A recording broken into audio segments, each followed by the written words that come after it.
नमस्कार मित्रों, मैं धनेश्वर महतो। माननीय प्रधानमंत्री जी अभी आज फिर 8 बजे रात्रि को आए टीवी चैनल के ऊपर और उन्होंने इस देश की जनता से कहा कि आप निर्भर रहो अपने आप के ऊपर। उनका कहने का तर्क समझिए कि ये जो गरीब मजदूर देश के पैदल चल रहे हैं, हम आपको कोई सुविधा नहीं देंगे, चाहे आप जियो या मरो। उनका कहने का तर्क है ये कि आप अपने दम पे रहो। लेकिन दूसरी तरफ मोदी जी कह रहे हैं कि हम 20 लाख करोड़ रुपया आप समझिए राहत पैकेज देने जा रहे हैं। किसको? उद्योगपतियों को। आपको नहीं, नाम आपका लिया जा रहा है।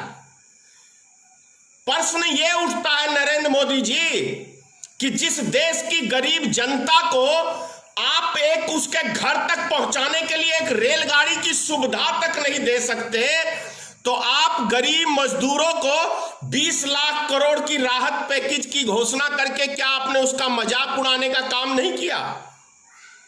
मैं दावे से कह रहा हूं कि आपने उसका मजाक उड़ाया है, गरीब मजदूरों का मजाक उड़ाया है। पैदल चल चल के लोग मर रहे हैं, भूख से लोग मर रहे हैं। 2 टाइम का जो व्यक्ति निवाला तक नहीं दे सकता है, वो व्यक्ति 20 लाख करोड़ की बात करता है। शर्म नहीं आती कि बेशर्मी की सारी सीमा मोदी जी ने। सोचने की बात यह है, ये वही मोदी जी हैं 2015 के विधानसभा चुनाव में बिहार में आके मुजफ्फरपुर की रैली में पैकेज की घोषणा की थी। कितना चाहिए?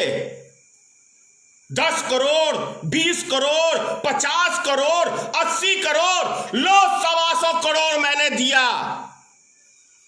लेकिन वो 125 करोड़ पता ही नहीं चला मोदी जी आपका कहां चला गया। बिहार की जनता को तो एक पैसा नसीब हुआ नहीं। तो वह 125 करोड़ रुपया जो राहत पैकेज की आपने घोषणा करी थी, वो कहां चला गया? मुद्रा योजना लोन 10 करोड़ आदमियों को आपने लोन दिया है। लेकिन आप तो बोलते हो कि 18 करोड़ हमारे सदस्य हैं सिर्फ भारतीय जनता पार्टी के, तो क्या 10 करोड़ लोन आपने अपने बंदर बांट तो नहीं कर लिया? वो 10 करोड़ भाजपा के जितने सदस्य हैं उनमें आम जनता को तो कोई वो लोन मिला नहीं। मैं तो 10-20 गांव ऐसे गिना दूंगा मेरे इलाके में जिसमें एक व्यक्ति को लोन नहीं मिला है। तो फिर ये राहत पैकेज का करके देश की जनता का मजाक क्यों उड़ा रहे हो? सबसे पहले तो आपको देना चाहिए था जो आपके पर्सनल अकाउंट के अंदर जितना चंदा आया, उस चंदे का आपने क्या किया, किसको दिया, ये हिसाब देते मोदी जी तो ज्यादा बेहतर होता। और जो 100 करोड़ रुपया, सिर्फ 100 करोड़ की बात कर रहा हूं, जो 100 करोड़ रुपया में इस देश का एक एक नागरिक जो गरीब मजदूर बाहर जाके फंसा हुआ है, वो 100 करोड़ रुपया के अंदर अपने अपने घरों को चला जाए, उस व्यक्ति को 100 करोड़ रुपया उसके ऊपर नहीं खर्च कर सकते, तो 20 लाख करोड़, इससे बड़ा भारत में कोई दूसरा घोटाला नहीं होगा। यदि ये लोन, ये पैसा आपने अपने मित्रों को दिया, तो मैं समझता हूं इससे बड़ा कोई घोटाला नहीं होगा। मैं तो जब समझूंगा कि जब मेरे देश के गरीब मजदूर जो आज बाहर फंसे हुए हैं, 6-6 महीने की गर्भवती महिलाएं 100-100 किलोमीटर पैदल चल रही है, और उसके ऊपर मोदी जी आपने एक टिप्पणी तक नहीं किया है। 16 हमारे मजदूर मर गए रेलगाड़ी के अंदर कट के, उसके मुआवजा तक आपने नहीं दिया है, क्योंकि आपने पुलवामा हमला के अंदर जो सेना मरवाया था, उनके जब घर के परिवारों को मुआवजा नहीं दिया और वो सब्जी बेच के अपने बाल बच्चों का पेट भर रही है, तो देश की जनता को आप कैसे दे दोगे? मैं तो जब समझूंगा कि एक सप्ताह के अंदर, सिर्फ एक सप्ताह के अंदर, यदि हमारे देश में जितने भी बाहर फंसे हुए हैं गरीब मजदूर, चाहे वो किसी भी काम से गए हैं, और एक सप्ताह के लिए आप सारी गाड़ियों को फ्री कर दे भारत की जनता के लिए, गरीब जनता के लिए, मजदूर के लिए, और वो अपने अपने घरों को पहुंच जाएंगे, तो मैं कहूंगा मोदी जी 56 इंच वाला काम किया है। नहीं तो मैं तो 1 इंच भी नहीं मानता आपको। जुमले के अलावा माननीय तो ये चीज है। अभी एक महाशय फोन करके मुझे मां बहन की गाली दे रहा है, तो महाशय परेशान कर रहा आदमी वीडियो बनाने में रोक रहा है। सच्चाई बहुत कड़वी होती है मित्रों।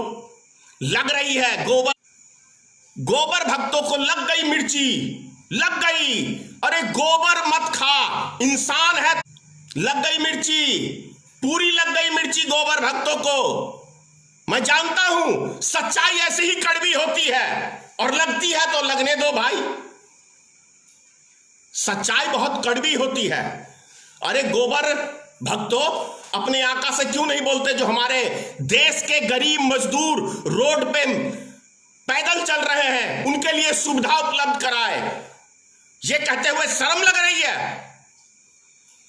नरेंद्र मोदी का मैं कल सवेरे आपको बयान दिखाऊंगा कि नरेंद्र मोदी का बयान है कि देश की सेना नौकरी इसीलिए करती है, तनख्वाह इसलिए लेती है, वो बॉर्डर पे मरने के लिए। मैं आपको वीडियो इतना ही कहूंगा। जय हिंद, जय भारतीय मित्र पार्टी, सीताराम, मां भगवती गोबर भक्तों को सद्बुद्धि दे, और नरेंद्र मोदी को तो खास तौर से दे। जय हिंद।